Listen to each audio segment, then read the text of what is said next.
Hello everyone. In this video, I will show you how to play Minecraft multiplayer without signing in. First, open Minecraft and choose single player. Create a new world or open one you already have.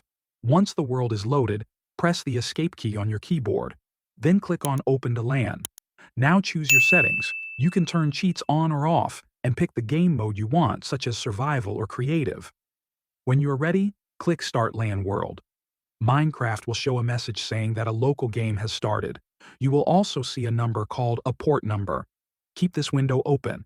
Next, go to the second computer or device that wants to join. Make sure both computers are connected to the same Wi-Fi network. On the second computer, open Minecraft and go to multiplayer. Wait a few seconds. The LAN world should appear in the list automatically. Click it to join. If it does not show up, click Direct Connect and type the IP address of the host computer, followed by a colon and the port number shown earlier. For example, 192.168.1.5 port number. Then click Join Server. You should now be inside the same world together. That's it. Thanks for watching.